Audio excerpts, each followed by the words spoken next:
नमस्कार, India real estate guide में आपका एक बार फिर बहुत बहुत स्वागत है। देश बदलाव की तरफ चल पड़ा है और इसी बदलाव को आज हम भी अपनी चर्चा में शामिल करने जा रहे हैं। देश को एक नई सरकार मिलने जा रही है। सबसे महत्वपूर्ण यह है कि देश को एक स्थिर सरकार मिलने जा रही है। इस सरकार का क्या महत्व होगा आगे चलते हुए, रियल एस्टेट पर इसका क्या फर्क पड़ेगा, रियल एस्टेट की पॉलिसीज किस तरीके से बदलेंगी, देश का इकोनॉमिक एनवायरनमेंट कैसे सुधरेगा और आपको आपके सपनों का घर कैसे मिलेगा। बहुत सारे सवाल हैं, बहुत सारी उम्मीदें हैं, बहुत सारी आशाएं हैं। कैसी पूरी होंगी, कब पूरी होंगी, इस सब आज हम करेंगे चर्चा। और देश के आर्थिक माहौल को, देश के मिजाज को समझने के लिए आज हमारे साथ एक बहुत ही बड़ा और एक बहुत शानदार पैनल है। सभी रियल एस्टेट के एक्सपर्ट्स हैं जो बहुत बारीकी से इसकी नब्ज को समझते हैं, जानते हैं, बहुत वक्त देखा है पहले और आगे के लिए भी कयास लगा सकते हैं जो लगभग सटीक बैठेंगे। तो आइए उनका तारुफ आपसे करा दूं। आज हमारे साथ पूरे देश भर से तमाम गणमान्य मेहमान हैं। मुंबई में मैं सबसे पहले आपका तारुफ कराऊं। हमारे साथ है प्रणय वकील साहब, चेयरमैन है प्रेनॉन कंसल्टेंसी के। उसके बाद हमारे साथ है निरंजन हीरानंदानी, चेयरमैन हीरानंदानी ग्रुप। साथ ही है बाबूलाल वर्मा साहब, एमडी हैं ओमकार रियल्टर्स और श्री गोपाल काबरा, प्रेसिडेंट राम रत्ना ग्रुप। इसके अलावा हम चलेंगे दिल्ली, जहां पर हमारे साथ है Naveen M Raheja, CMD Raheja developers. स्वागत कीजिए इनका। साथ में बेंगलुरु से हमारे साथ जुड़ रहे हैं जेसी शर्मा, वीसीएमडी शोभा डेवलपर्स। और हैदराबाद से हमारे साथ हैं C Shekhar Reddy, MD CSR state और जो कि नेशनल प्रेसिडेंट भी हैं क्रेडाई के। और ये भी बता दूं कि यहां पर नवीन रहेजा साहब भी एक और जो संस्था है नर्डे को, उसके चेयरमैन है जो कि रिप्रेजेंट करती है देश भर के डेवलपर्स को। अब हम शुरुआत करेंगे चर्चा की। दोस्तों, अब वक्त बदल रहा है। मोदी सरकार सत्ता में आ चुकी है और उसे अपना काम शुरू करना है, या कहें कि काम शुरू कर भी दिया है। चुनाव से पहले भी बड़ी चर्चाएं थी कि देश बदलेगा, कैसे चीजें बदलेंगी। सबसे जरूरी यह था कि स्टेबल गवर्नमेंट आनी चाहिए सेंटर के अंदर, उससे चीजें बदलेंगी।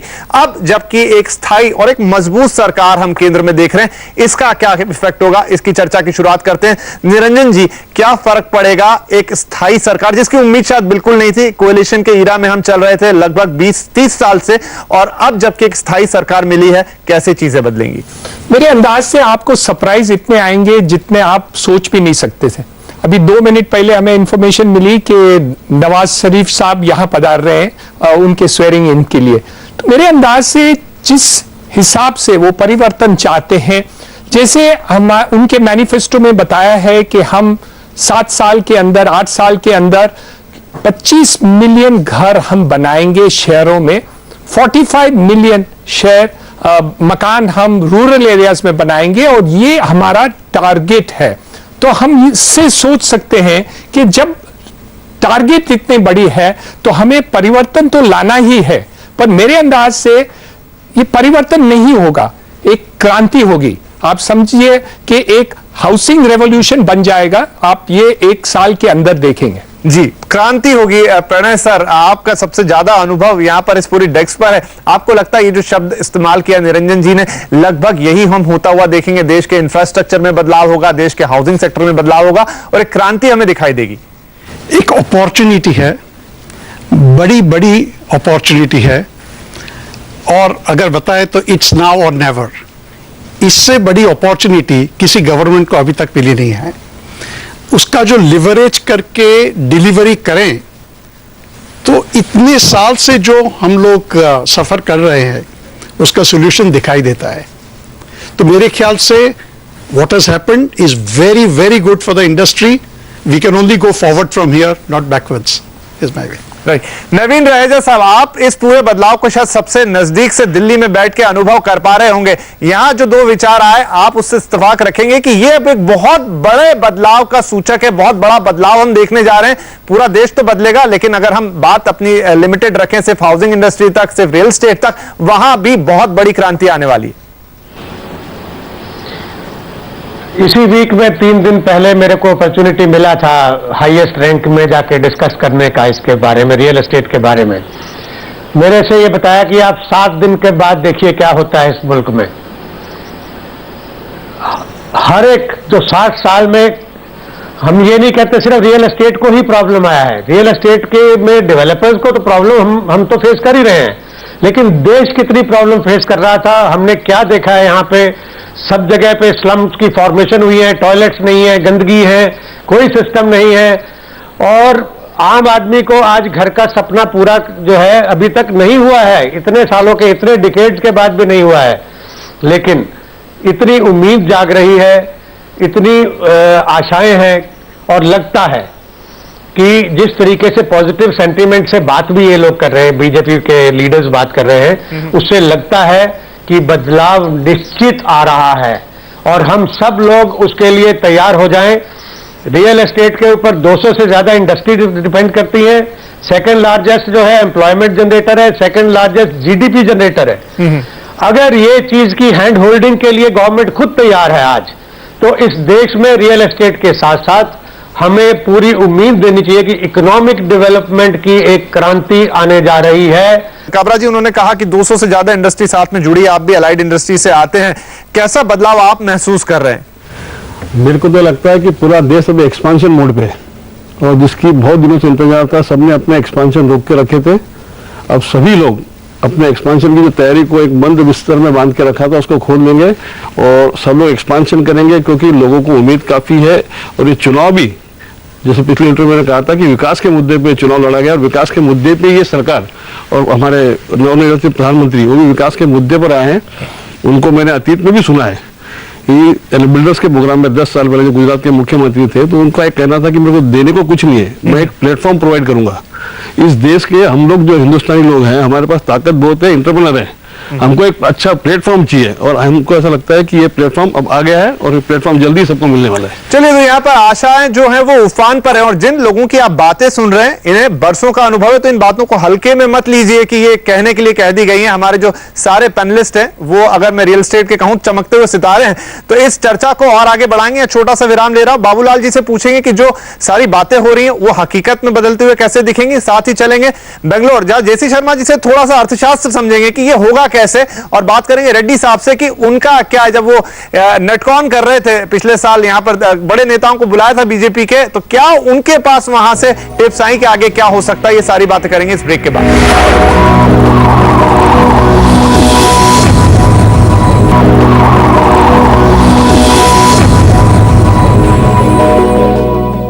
ब्रेक के बाद इंडिया रियल एस्टेट गाइड में आपका एक बार फिर स्वागत है, जहां पर हम बात कर रहे हैं नई उम्मीदों की, नई आशाओं की, क्या फर्क पड़ने जा रहा है देश के अंदर। ब्रेक से पहले शायद उसका आगाज आपने सुन लिया, अब हम इसको अंजाम तक पहुंचाएंगे। बाबूलाल जी, जो बातें हम अभी कर रहे हैं, बहुत ज्यादा उम्मीदें हैं और सबको उम्मीदें, और लगता भी है जिस तरह से कदम शुरू के 2-3 अभी दिन में ही हमने आते हुए देखे, उससे लग भी रहा है।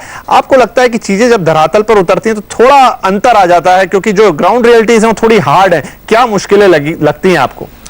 देखिए, रियल एस्टेट जो लाइन है हमारी, वो बहुत विजन वाली है। पहले तो मैं सोचता हूं कि जो हिंदुस्तान के अंदर हमारा जो नेता हो वो अगर विजनरी हो तो सोचने का तरीका चेंज हो जाता है। रियल एस्टेट आपको एक पेपर के ऊपर पहले आपकी सोच उतारनी है।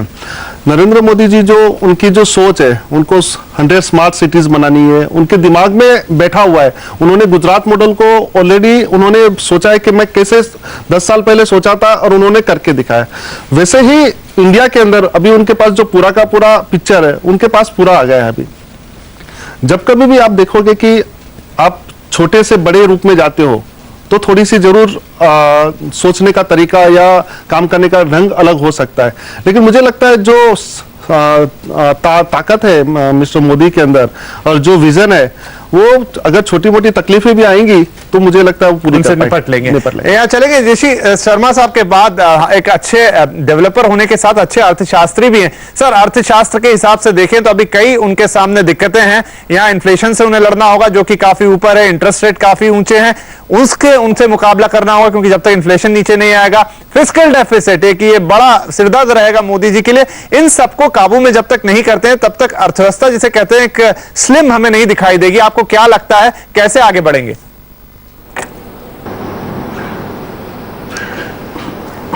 मेरा मानना है कि हर एक चीज का एक समय आता है और आज 2014 में हम समझ पा रहे हैं कि ये भारत का फिर से एक समय आया है, बदलाव का समय आया है और स्थिति ऐसी बन गई है कि एक डिसिजिव मैंडेट है। 84 में भी मिला था, बट उस वक्त राजीव गांधी जी के पास में अनुभव नहीं था। आज जब हमारा भारत का भावी प्रधानमंत्री का शपथ ग्रहण लेते हैं तो निश्चित रूप से उनके पास में 13-14 साल का अनुभव है वो वाइब्रेंट गुजरात से इस देश को जो है एक वाइब्रेंट इंडिया में तब्दील करेंगे, जिसके लिए हम सब तैयार हैं, ब्यूरोक्रेसी तैयार है, गवर्नमेंट जो है वो तैयार है। और इसके अंदर में एक ऐसी स्थितियां बन गई है जहां पर कि जॉब्स जनरेट होंगे, रेवेन्यू जनरेट होगी, डिमांड प्री एग्जिस्टिंग है, दुनिया भर के अंदर में कैपिटल जो है वो अवेलेबल है। इन सबको किस तरीके से आप एक अच्छे सुशासन के द्वारा डायरेक्ट कर सकें और हम इंडस्ट्रियलिस्ट को जो है कुछ नफा मिले, हम री इन्वेस्ट करें, हम हमारी कैपिटल बेस को बढ़ावें, आईपीओ मार्केट खुले, लिक्विडिटी आवे, इंटरेस्ट कॉस्ट का बर्डन कम होवे, ये सब चीजें जो है मैं जहां तक समझता हूं एक के बाद एक ट्रिगर होती जाएंगी। और इसके अंदर में अगर एक सुशासन बना रहे, एक गवर्नेंस जो है बनी रहे कर है, जिसके अंदर में एक इंडस्ट्रियलिस्ट को लगातार इंकरेजमेंट मिलता रहे, जिसकी हम सब कामना करते हैं और हमें विश्वास भी है, तो निश्चित रूप से जो आप चिंताएं बताई inflation related, interest related, approvals related, सबका समाधान मिलना चाहिए। राइट। रेड्डी साहब, जब लास्ट ईयर आप नेटकॉन कर रहे थे तो कई बीजेपी के नेता वहां पर पहुंचे थे, राजनाथ सिंह थे और भी कई नेता थे, तो क्या सिग्नल उनसे मिला कि अगर वो आते हैं पावर में तो क्या ऐसा नया करेंगे जिससे इंफ्रास्ट्रक्चर हो, रियल एस्टेट हो, हाउसिंग की प्रॉब्लम हो, इसको एड्रेस हो पाएगा? बिल्कुल। राजनाथ सिंह और वेंकैया जी ने कहा है उस दिन हमारा कॉन्क्लेव में, basically he spoke about reduction of home loan interest, the major issue है। उस हम इससे पहले जो 7 क्वार्टर का % का इंटरेस्ट था, they said they will bring it back and also they will rationalise the taxation and infrastructure status ये इंडस्ट्री की देना चाहिए, वो भी उन स्ट्रेस करे थे। और जो भी हमारा दिक्कत है जो ऑनलाइन परमिशन का है, जो MOF का मेजर इश्यू था, they highlighted that and mostly affordable housing के ऊपर ज्यादा बात करे थे। So we are expecting that, सब लोगों को उम्मीद है मोदी साहब का गवर्नमेंट में ये पूरा हो जाएंगे। और ये सस्टेनेबल जो स्मार्ट सिटीज बता रहा है उसमें mostly we are expecting incentive similar to SEZ का incentives and this will definitely add the new due demand for housing also and we will also look for the more participation of the SME builders, small and medium developers in this self-integrated townships. Right. Niranjan ji, जैसे आपसे भी चर्चा हो रही थी, smart city की सभी बात कर रहे हैं, तो क्या आप कैसे देखते हैं इस कंसेप्ट को, कैसे आगे बढ़ाएंगे, कैसे धरातल पर उतारेंगे, कैसे हमें दिखाई देंगे 100 नए शहर, स्मार्ट शहर?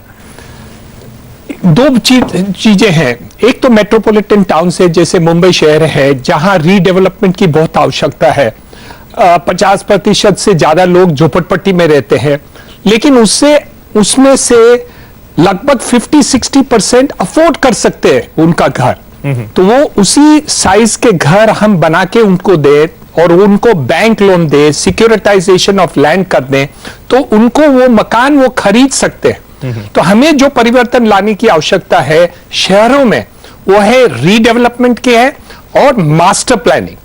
और तीसरी बात यह है कि जो सिलेक्टिव FSI हम बढ़ाते गए हैं वो गलत हम कर रहे हैं, क्योंकि हमने बताया कि स्लम्स का रीडेवलपमेंट करना है उनको FSI दीजिए, धारावी करना है तो FSI दीजिए, MMRDA को बांद्रा डेवलप करना है तो वहां FSI दीजिए। वो सिलेक्टिव जो FSI देते गए हैं वो गलत है। हमें एक across the board increase of FSI देनी है तो दाम कम हो जाएंगे जमीनों के, क्योंकि हम जो दाम जमीनों को बने हैं वो आसमान तक पहुंच गए हैं, तो अफोर्डेबल हाउसिंग शहरों में हम बना ही नहीं सकते। तो ये परिवर्तन लाने की आवश्यकता है। Increase in FSI, improvement in infrastructure, quick sanction of plans. आज की तारीख में हम जमीन खरीदते हैं तो 3 साल लगती है कोई परमिशन लेने को, राइट, और 3 से कभी कभी 4 भी हो जाता है, लेकिन उससे कम नहीं होता। तो मेरे अंदाज से हमें एक रास्ता दिखाना है, एक इनेबलिंग फैक्टर चाहिए। जैसे हम पहले बताए कि हाँ, मोदी साहब ने काफी बार कहे कि entrepreneurs have to do it, but आप जब तक उनको प्लेटफॉर्म नहीं देंगे काम करने के लिए, इनेबलिंग नहीं करेंगे, लेकिन आप रोड ब्लॉक्स लेके आएंगे, पॉटहोल्स रोड लेके आएंगे तो गाड़ी आगे नहीं चलेगी। वैसे ही रियल एस्टेट का बहुत ही अच्छा फ्यूचर है। हम हर एक को अफोर्डेबल घर दे सकते हैं, लेकिन आप रोड ब्लॉक्स, इंफ्रास्ट्रक्चर को डेवलपमेंट करने की बहुत आवश्यकता है। तो रोड ब्लॉक्स हटाने होंगे, ये पहला संदेश जाता है सीधा इस ग्रैंड जूरी की तरफ से कि आपको रोड ब्लॉक्स हटाने होंगे। यहां लोग तैयार बैठे हैं, लेकिन आपको भी इस मैराथन में बैटन आगे बढ़ाना पड़ेगा। वो कैसे होगा, चर्चा करेंगे इस छोटे से ब्रेक के बाद।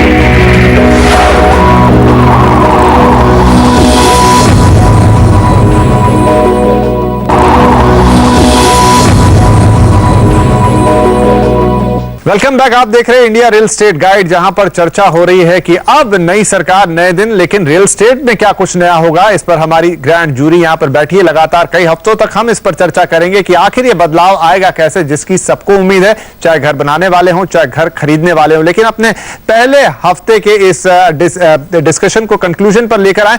प्रणय वकील साहब, अब जब हम बात करते हैं रियल एस्टेट की, तो ये एक ऐसा सब्जेक्ट है जो केंद्र के हाथ में थोड़ा रहता है, लेकिन बहुत सारा कुछ रहता है स्टेट्स के हाथ में। तो ये जो बैलेंस है, ये मोदी साहब या उनकी सरकार कैसे बिठाएगी? जो इंफ्रास्ट्रक्चर है वो तो सेंटर के पास ही है। स्टेट सब्जेक्ट में जो आता है उसमें जो स्टैंप ड्यूटी अगर आपको चेंज करनी है, एस्टेट ड्यूटी मान लो इंट्रोड्यूस करनी है, इसके लिए स्टेट की परव्यू में आते हैं, क्योंकि ये कॉन्करेंट लिस्ट में पड़ता है। उसमें सेंटर का भी लगता है, स्टेट का भी लगता है। तो आई डोंट थिंक इसमें कायदे को चेंज करने की कोई भी जरूरत है। बट जो डायरेक्शंस आते हैं सेंटर से, वो डायरेक्शन क्लियर हो तो इसका इंप्लीमेंटेशन बहुत ही अच्छा हो सकता है। एनवायरमेंटल मिनिस्ट्री को पकड़ो, ये तो सेंटर में है। ज्यादा से ज्यादा प्रोजेक्ट आज अटके पड़े हुए हैं, वो एनवायरमेंटल मिनिस्ट्री की वजह से पड़े हैं। तो आप स्टेट को ब्लेम कर रहे हो, वो गलत बात है, क्योंकि वो तो सेंटर से परमिशन आती है, गाइडलाइंस भी जो है वो सेंटर प्रिस्क्राइब करती हैं। तो इसमें जो है सेंटर और स्टेट साथ में बढ़ के अगर अप्रूवल प्रोसेस को करें और अप्रूवल प्रोसेस को मिनिमाइज करें, क्लैरिटी बढ़ा दें, तो हो सकता है मेरे ख्याल से। इसमें क्या है कि ये पूरा जो मुद्दा है, इसको 3 भाग में डिवाइड करना होगा। एक तो शॉर्ट टर्म मेजर्स हैं जो जल्दी से हो सकते हैं, रईजा साहब ने बताया 7 दिन में कुछ आने वाला है। दूसरा है वो मीडियम टर्म है, इसमें थोड़ा कायदे के चेंज हो गए, अगेन नया बजट आएगा, उसमें सब होगा। और फिर लॉन्ग टर्म है, अगर आपको इंडस्ट्री स्टेटस देना है, वो सब लॉन्ग टर्म में आते हैं। तो पहले तो शॉर्ट टर्म पे फोकस करेंगे। इस शॉर्ट टर्म में क्या हो सकता है कि जितनी भी परमिशन पेंडिंग है, ज्यादा से ज्यादा एनवायरमेंटल मिनिस्ट्री के पास है, उसको क्लियर कर दो। सेकंड, जो इंटरेस्ट रेट है, can you reduce it for housing loan? Can you reduce it for developers who are developing affordable housing? अगर ए इंटरेस्ट रेट को आप इमीडिएटली कुछ करो, कंट्रोल में कर पाए, क्योंकि यहां जो डेवलपर्स बैठे हैं आपको कंफर्म करेंगे कि हमारे जो वॉल्यूम्स थे वो सबसे ज्यादा कब थे, जब इंटरेस्ट रेट सबसे कम थे। जहां भी इंटरेस्ट रेट बढ़ता गया तो वॉल्यूम्स कम होते ही गए। तो कुछ वाइब्रेंसी चाहिए, तो इंटरेस्ट रेट आप कम करो तो बहुत ही वाइब्रेंसी आ सकती है। अप्रूवल प्रोसेस जल्दी से करो तो उससे सिर्फ वाइब्रेंसी आ सकती है। So these are the short-term measures which I'm thinking. Right. चलेंगे यहाँ पर दिल्ली रहेजा जी से भी ले लेते हैं, क्योंकि आपने जैसे अभी कहा, वकील जी ने भी 7 दिन में आपने कहा कुछ आ जाने वाला है। तो वो क्या पहले 5 से 10 मेजर्स होंगे जो आपको लगता है कि इस सरकार से तुरंत होते हुए हमें दिखे पेपर के ऊपर, ताकि जैसा माहौल हम बाकी जगह देख रहे हैं वो रियल एस्टेट में भी दिखाई दे? देखिए, सबसे जरूरी है कि पहले कि जो भी चीज सेंटर कर सकता है वो एक पॉलिसी डायरेक्शन के अंदर कर सकता है, फैसिलिटेटर का काम कर सकता है, लेकिन उसको इम्प्लीमेंटेशन जो है वो स्टेट लेवल पे आएगी। जो पॉलिसीज बने वो एक यूनिफॉर्मिटी के साथ अगर बनेगी तो बहुत अच्छा होगा, चाहे वो एनवायरमेंट क्लियरेंसेज है, चाहे वो स्टैंप ड्यूटीज है, चाहे टैक्सेशन है, चाहे वो एक जनरल क्लियरेंस प्रोसेस की मैकेनिज्म्स है। ये सारी चीजों को बनाने के लिए मैं ये चाहूंगा, और मेरे ख्याल से ऐसा होना चाहिए कि सारे स्टेट्स जो है उनके रिप्रेजेंटेटिव्स, इवन जो यूजर है, जो परचेजर्स है अफोर्डेबल हाउसिंग के अंदर जो सेगमेंट है उनके रिप्रेजेंटेटिव्स, जो आपके इवन स्लम्स के रिप्रेजेंटेटिव्स, क्योंकि स्लम की भी टोटल रीडेवलपमेंट कंट्री में करने की जरूरत है। अगर आप देश को बनाना चाहते हैं तो आपको हर तरीके से देख के चलना पड़ेगा। आपको रूरल हाउसिंग को भी क्रिएट करना है, आपको मिडिल सेगमेंट की हाउसिंग भी क्रिएट करनी है, आपको लैंड रेट्स को भी मेंटेन करना है। इन सारी चीजों के लिए मेरे ख्याल से सबसे पहला जो स्टेप होना चाहिए वो एक डायलॉग एंड एक्सचेंज प्रोसेस होना चाहिए ओपन में, ताकि एक ओपन माइंड के साथ सब चीजें हम देखें कि भाई हर कोई चीज एड्रेस होती है under a uniform mechanism and policies parameter.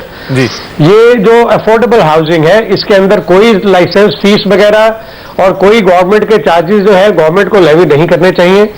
जो इंटरेस्ट रेट्स हैं डेफिनेटली उनको कम करने के लिए आपको इंफ्रास्ट्रक्चर स्टेटस में लाना पड़ेगा हाउसिंग सेक्टर को, और आपको इवन जो है इंटरनेशनल फंडिंग जो है उसको फैसिलिटेट करना पड़ेगा, क्योंकि उसी तरीके से आपको चीपर फंडिंग मिल सकती है। इंडिया में तो आज की डेट में इन्फ्लेशन रेट इतना हाई है कि अगर आप कहें कि बैंक से इंटरेस्ट रेट कम करके दे पाएंगे तो नहीं दे पाएंगे। जी बिल्कुल। तो ये सारी चीजों की एक ओपन डिबेट होनी चाहिए, ओपन डिबेट की आप बात कर रहे हैं, यूनिफॉर्म पॉलिसी पैरामीटर होना चाहिए। जी, और नरेंद्र मोदी जी ने जब वो भाषण दे रहे थे संसद में पहली बार, जिस दिन हमने उनको सुना अपने सभी इलेक्टेड रिप्रेजेंटेटिव्स को, तो उन्होंने कहा था कि अब जब मैं पार्लियामेंट में आ गया हूं तो मैं बोलूंगा कम और सुनूंगा ज्यादा। तो शायद हम भी यही कहें कि सब तैयारी कर लें और उनके सामने एक एजेंडा रखें कि ये देखिए ये है 10 पॉइंट एजेंडा, 20 पॉइंट एजेंडा, आप ये सेट करके दे दीजिए, हम हिंदुस्तान को नए बेहतरीन घरों से भर देंगे। तो ये एजेंडा हम सेट करेंगे। लेकिन आज इंडिया रियल एस्टेट गाइड में वक्त यहीं खत्म हो रहा है। हम अपनी जूरी से विदा लेंगे, लेकिन अगले हफ्ते आपके साथ फिर हम हाजिर होंगे इसी ग्रैंड जूरी के साथ और नई सरकार के लिए एक एजेंडा सेट करने की कोशिश करेंगे कि क्या वो 10 या 15 पॉइंट्स हो जिस पर अगर चला जाए तो आने वाले 5 या 10 साल में हम देखेंगे कि जो हमारी हाउसिंग की प्रॉब्लम है, जो हमारी हाउसिंग की शॉर्टेज है, वो इस देश में नहीं रही है। फिलहाल आपसे लेंगे इजाजत, अगले हफ्ते फिर मिलेंगे, तब तक के लिए नमस्कार।